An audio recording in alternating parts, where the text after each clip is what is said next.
61문 문제를 읽어내고 답을 읽어주시기 바랍니다. 성례는 어떻게 구원의 효력 있는 방편이 됩니까? 성례가 구원의 효력 있는 방편이 되는 것은 그것들 자체 안에 있는 어떤 능력이라든지 혹은 그것들을 집행하는 자의 경건이나 의도에서 나오는 어떤 덕행으로 말미암은 것이 아니고 다만 성령의 역사와 그것들을 제정하신 그리스도의 축복으로 말미암은 것입니다. 아멘.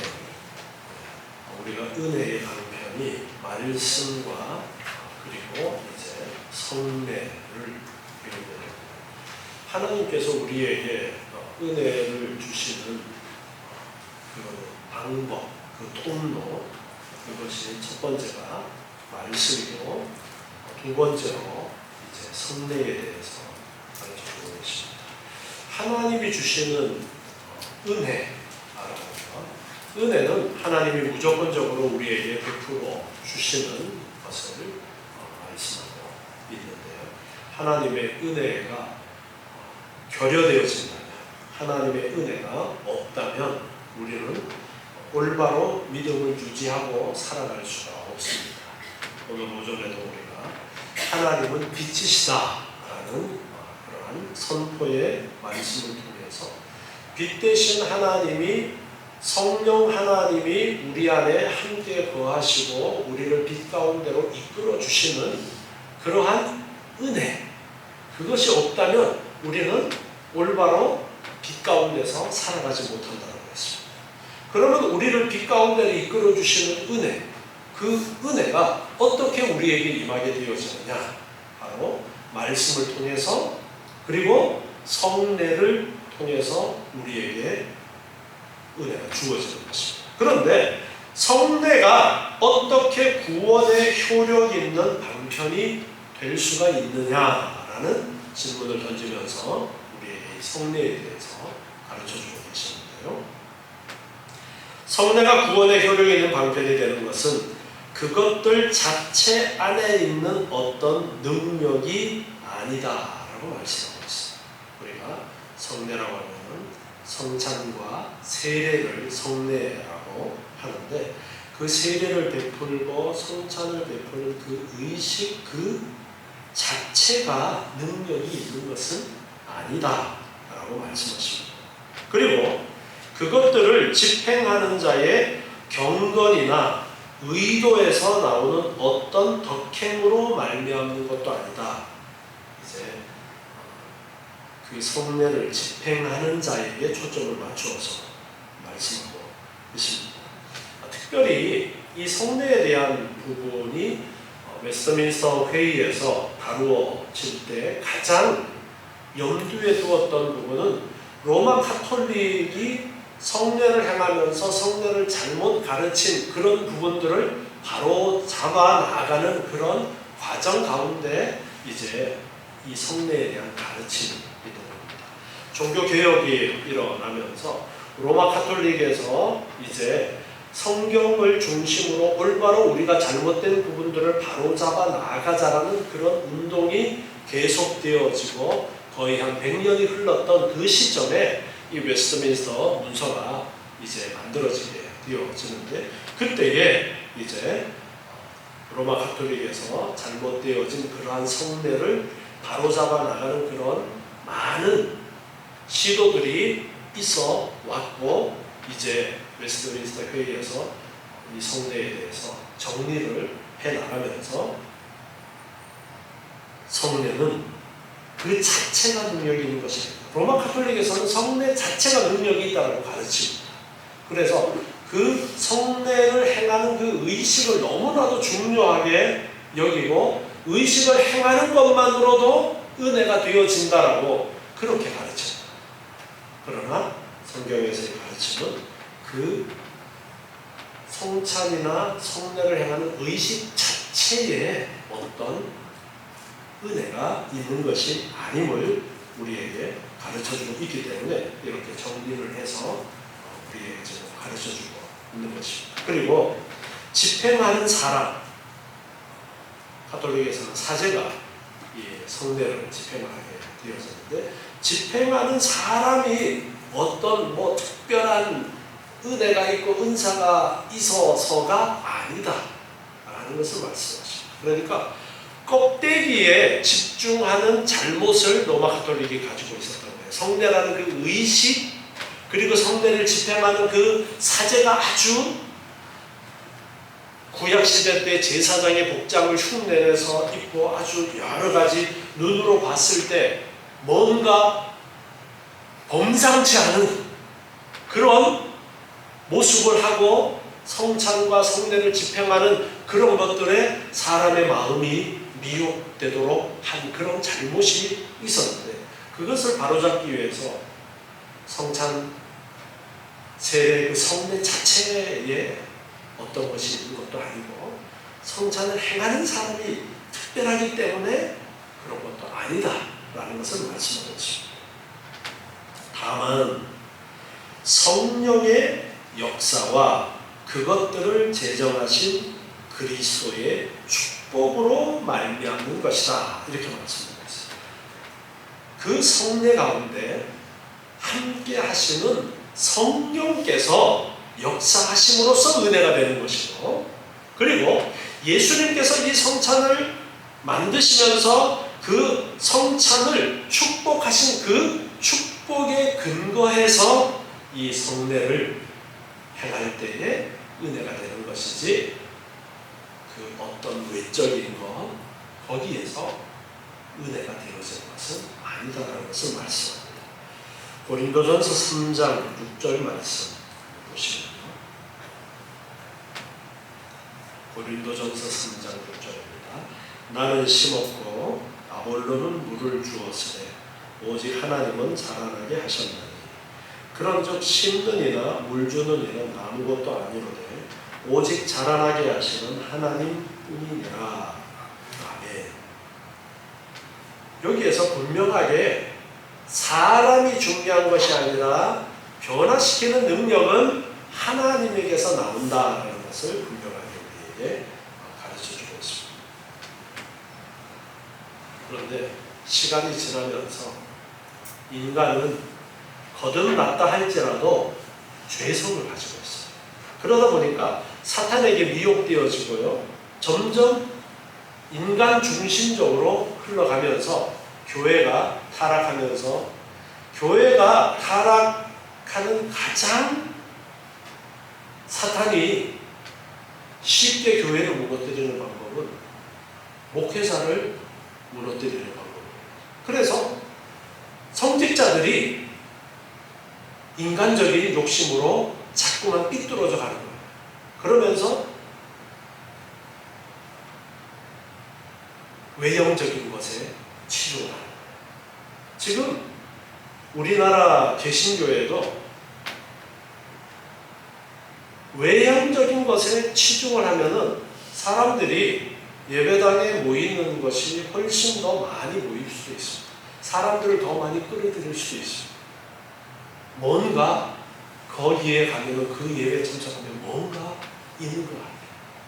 앞에서 그래서 점점 사람들의 마음을 동요시키기 위한, 감정을 건드리기 위한 많은 것들을 합니다.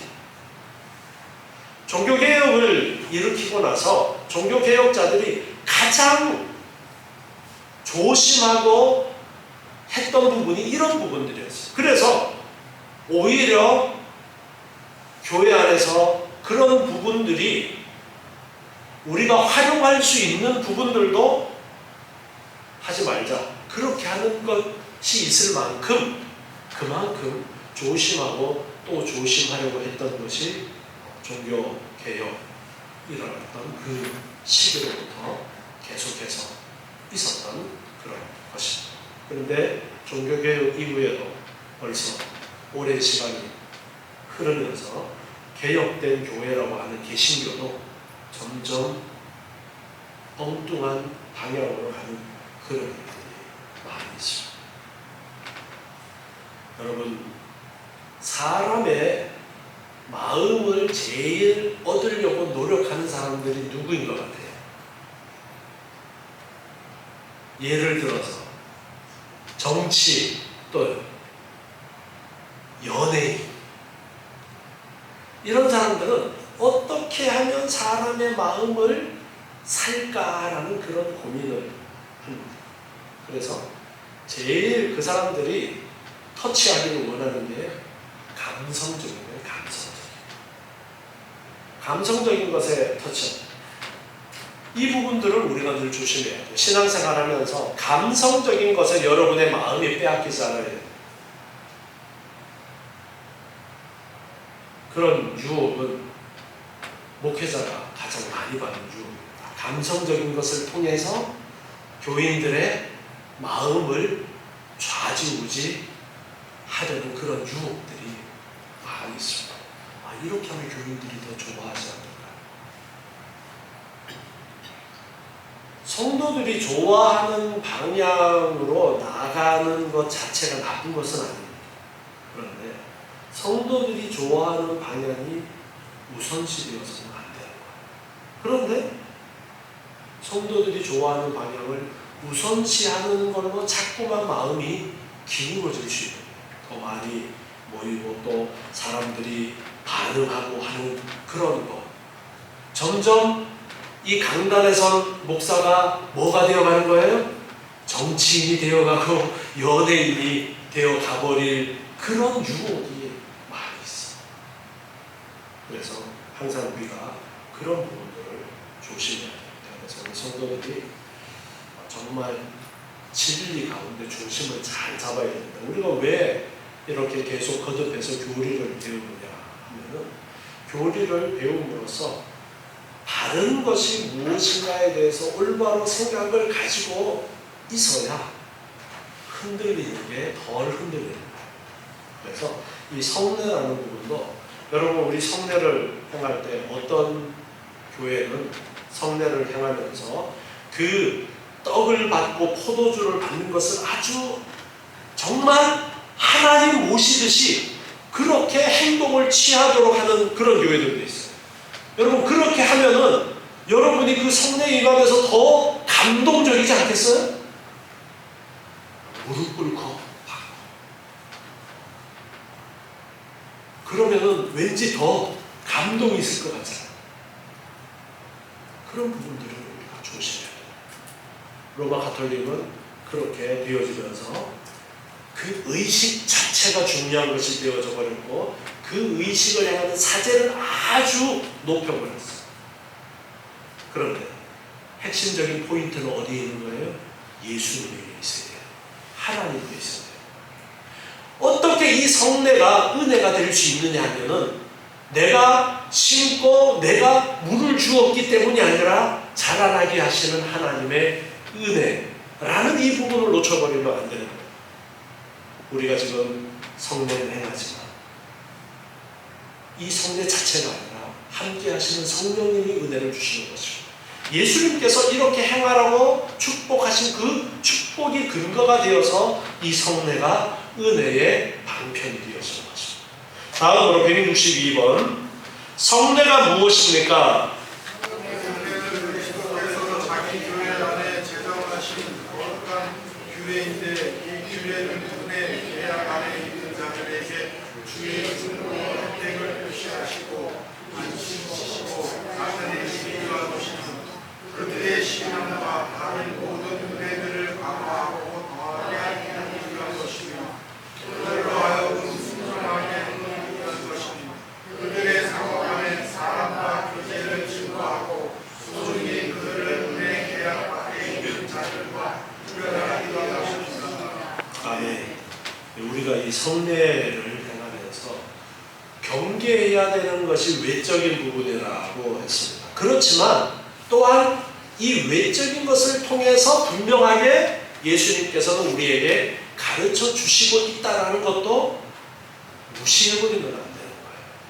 그래서 성찬에 있어서 로마 가톨릭은 화채설을 정말로 그 피가 그 포도주가 예수님의 피로 변하고 그 떡이 예수님의 살로 변한다라는 그런 화채설을 가지고 있고 그리고 그 가장 반대편에 쯔빙글리라는 기념설 단순히 이 성찬은 기념만이 있다라는 그런 기념설이 있는데, 이 기념설에서는 또 성찬할 때에 그 예수님의 살과 예수님의 피를 그냥 상징으로만 끝내버리는, 놓치는 부분들이 또 있게 되어지는 것입니다.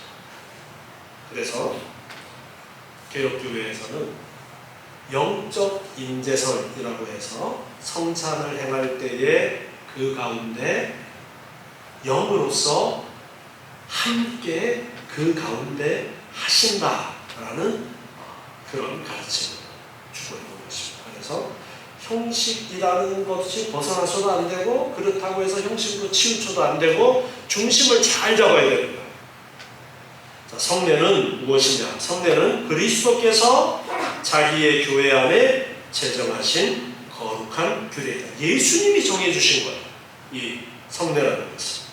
마태복음 28장 19절에 보면, 마태복음 28장 19절에서 그러므로 너희는 가서 모든 족속으로 제자를 삼아 아버지와 아들과 성령의 이름으로 세례를 주어라, 이렇게 말씀하셨어요. 그래서 세례를 베푸는 거예요. 성부와 성자와 성령의 이름으로 세례를 주어라. 그래서 성부와 성자와 성령의 이름으로 세례를 주는 세례 예식을 행하는 겁니다. 그리고 마태복음 26장 26절 말씀, 성찬을 또한 가르쳐 주셨는데요. 저희가 먹을 때에 예수께서 떡을 가지사 축복하시고 떼어 제자들을 주시며 가라사대 받아 먹으라, 이것이 내 몸이니라 하시고, 또 잔을 가지사 사례하시고 저희에게 주시며 가라사대 너희가 다 이것을 마시라, 이것은 죄 사함을 얻게 하려고 많은 사람을 위하여 흘리는 바 나의 피 곧 언약의 피니라. 이렇게 예수님께서 최후의 만찬을 행하시면서 성찬을 베풀어 주셨는데요. 오늘 읽었던 고린도전서 11장 23절에 보면 내가 너희에게 전하는 것은 주께 받은 것이니, 이렇게 바울은 이 성찬을 가르쳐주면서 이것은 주께 받은 것이다, 예수님께서 가르쳐 주신 것이다 라는 것을 분명하게 말씀을 하고 있습니다. 그러면서 고린도전서 11장 26절에서 보면 너희가 이 떡을 먹으며 이 잔을 마실 때마다 주의 죽으심을 오실 때까지 전하는 것입니다. 주의 죽으심을 오실 때까지 전하는 것이다. 그래서 이 성찬에는 이 전한다라는 말씀 속에는 보여주다라는, 흔히 우리가 쓰는 말로 쇼라는 의미가 이 안에 들어있어요. 그래서 보여주는 것을 통해서 예수님의 죽으심을 기억하도록 하는 부분이 분명하게 있는 것이 성찬인 거예요. 그래서 단순하게 기념만이 아니라 이제 영적으로 그 가운데 함께 하심으로써 이 성찬 가운데 함께 하시는 그 놀라운 은혜의 방편으로서의 성례를 보여줌으로써 예수님의 십자가의 죽으심을 기억하도록 하는 그런 귀한 의미가 있는데, 이 성찬 역시 예수님께서 제정해 주신 것. 그래서 세례와 성찬을 말씀하는데요. 이 성례는 바로 예수님께서 자기 교회 안에 제정하신 거룩한 규례이다. 그리고 이제 대유리문답 그 내용을 다시 들어가서 보시면요, 이 규례는 은혜 계약 안에 있는 자들에게, 은혜 계약 안에 있는 자들에게, 바로 택함받은 백성들을 말씀하는 거예요. 택함받은 백성들에게 주의 중보의 혜택을 표시하시고, 예수님의 중보하심, 예수님께서 우리의 중보가 되셔서 우리 죄를 대신 십자가에 죽으심으로써 믿는 자에게 용서를 해주신 그 중보의 혜택을 표시하고 인치는 것이다. 세례가 그런 의미가 있죠. 세례를 우리가 받는 것이, 교회에서 물세례를 베푸는데 물세례 안 받으면 구원 못 받는 거예요? 그건 아니죠. 근데 가톨릭에서는 그런 식으로 가르치는 거예요. 그러다 보니까 죽기 전에 뭘 해야 되는 거예요? 세례를 받아야 되는 거예요. 그러니까 사제가, 신부가 출장 세례하러 가는 거예요. 출장 세례하러. 어디를? 수비 꼴딱 넘어가려는 사람한테 출장 세례하러 가서 세례를 해요. 세례를 받아야 천국 가니까. 세례 안 받으면 천국 못 가니까. 그런데 이 세례는 표시이고 인치는 그런 것이지 껍데기지 알맹이는 아니라는 거예요. 그러나 껍데기를 행하라고 말씀하십니다. 왜? 껍데기를 하면서 뭘 생각하라는 거예요? 알맹이를 생각하라는 거예요. 여러분, 우리가 상장을 받으면 중요한 게 뭐예요? 상장 알맹이가 중요하잖아요. 그런데 상장 껍데기를 아주 멋지게 이렇게 꾸미는 경우가 있잖아요.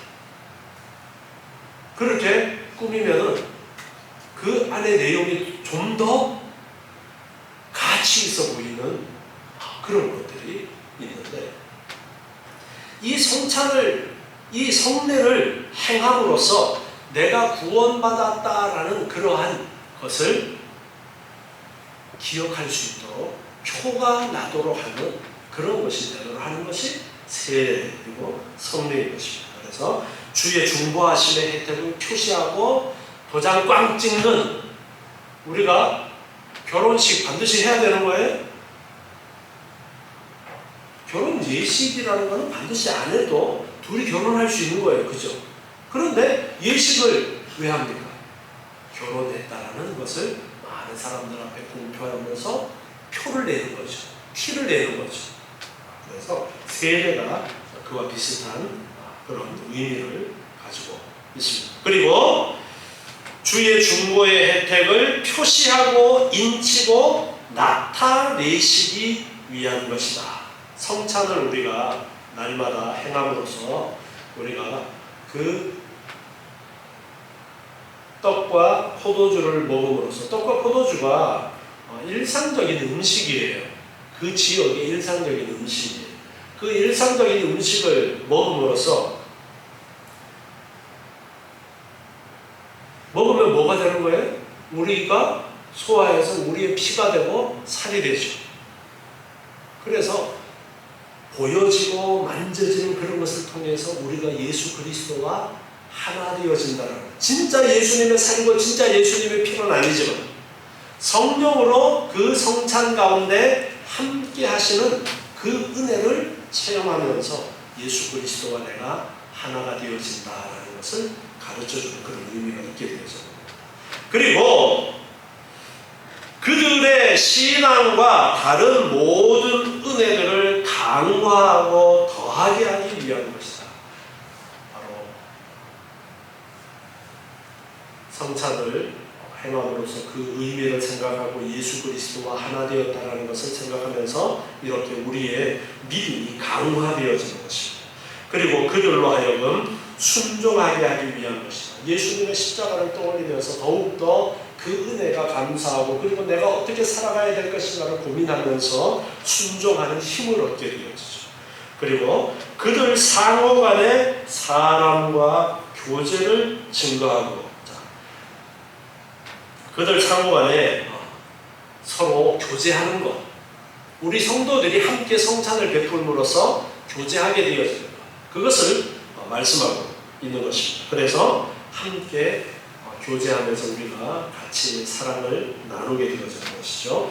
그리고 소중히 그들을 은혜의 계약 밖에 있는 자들과 구별하기 위한 것이다. 앞에서 전제가 있었죠. 은혜의 계약 안에 있는 자들이라는 전제가 있었는데, 은혜의 계약 밖에 있는 자들, 즉 택함받지 못한 자들, 구원받지 못한 자들과 구별하는 표가 내가 세례받았다.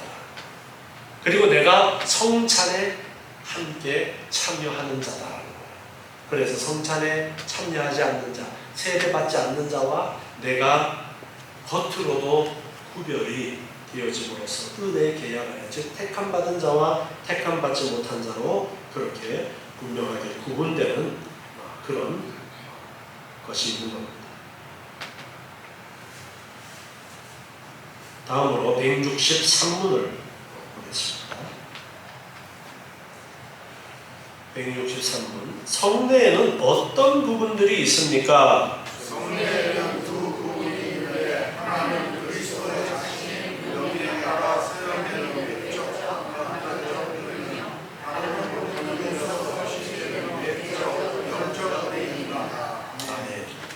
성례에는 외적인 부분과 내적인 부분이 있다라고 그렇게 구분을 해서 말씀을 하고 있습니다.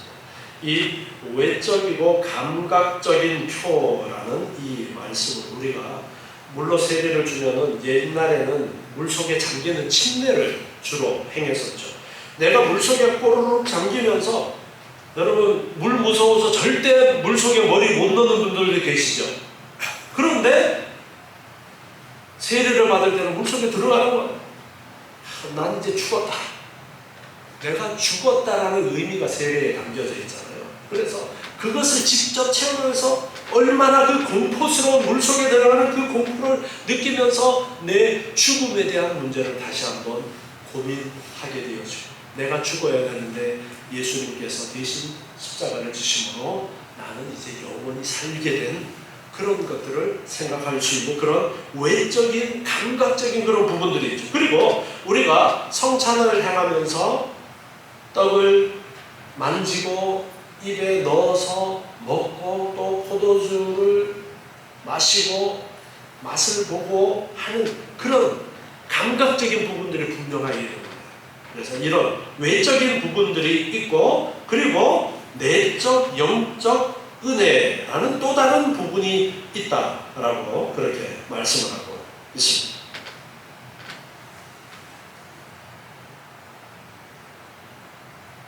성례는 중요한 것이 예수님께서 제정하신 것을 따라서 시행되어져야 돼요. 예수님이 하라는 그대로.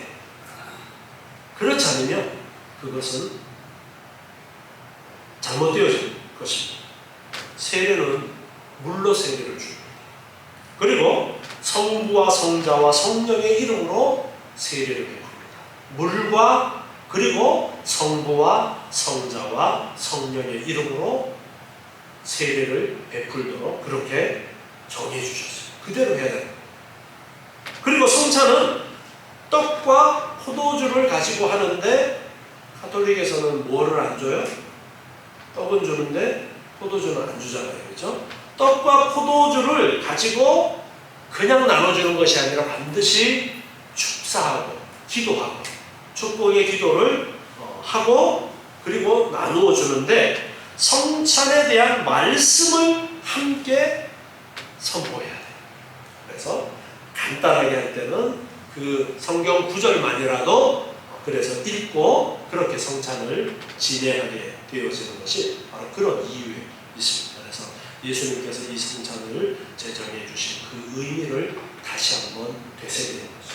그래서 우리 교회에서는 성찬이 있을 때마다 성찬에 대한 말씀을 제가 전하는데 그런 이유에서인 것입니다. 그래서 성찬은 또 예수님께서 하라시는 대로 떡과 포도주를 가지고 축사를 하고 성찬에 대한 말씀을 선포하고 그리고 집행하는 이런 내용을 가지고서 성찬을 행해야 되는 것입니다. 그렇게 되어질 때에 정당하게 예수님께서 정하신 그 외적인 내용을 가지고 진행되어질 때에 그 가운데에 영적인 은혜가 있게 되어진다. 그것을 지금 말씀하고 있는 것입니다. 그래서 은혜를 부여하는 그런 수단이 어떻게 되어지게 되느냐. 가르침을 따라서 예수님께서 정해준 그 제정해 주신 원래의 뜻을 따라서 우리가 성찬을 잘 행하면 성령께서 그 가운데 함께 하시면서 은혜를 주시는 그런 내적인 영적인 은혜의 부분이 있다. 그렇게 두 부분을 나누어서 가르쳐주고 있습니다. 자, 다음 164문 보겠습니다. 그리스도께서 그의 신약 교회에 제정하신 성례는 몇 가지입니까? 그리스도께서 그의 신약 교회에 두 가지 성례만을 제정하셨는데 곧 세례와 성찬입니다. 아멘. 왜 이 구절이 일부러 들어갔느냐 하면 이제 뒤에 구체적으로 이제 세례와 성찬에 대한 내용을 배우는 내용들이 뒤따르게 되어지지만 로마 카톨릭에서는 성례는 몇 가지를 이야기합니까? 7성례라고 해서 7가지를 성례라고 합니다. 그런데 예수님께서 정해주신 성례는 몇 가지라는 거예요? 2가지라는 거예요. 세례와 성찬 2가지 뜻밖에 없다라는 것을 분명하게 못을 받고 있습니다. 나머지 가톨릭에서 하는 성례라고 하는 것들은 예수님이 정해주신 성례가 아니다라는 것을 말씀하고 있습니다. 그래서 앞으로 이제 세례와 성찬 이 성례에 대한 좀 더 자세한 내용이 이어지는데 오늘 우리가 배운 것은 이 세례와 성찬이라는 예수님께서 정해주신 성례를 통해서 우리에게 은혜를 주시는 그러한 통로로서 사용을 하는 것이다. 그래서 세례와 성찬이 우리에게 은혜가 주어지는 그러한 통로가 되어지는데 이 세례와 성찬은 반드시 예수님께서 정해주신 것인데 예수님께서 정해주신 그 방법과 절차를 따라서 올바로 진행되어야 이것이 은혜의 수단이 될 수 있다라는 것을 우리가 기억하고 진리를 올바로 알고 사단에게 미혹되지 않는 여러분 되시길 바랍니다. 기도하겠습니다.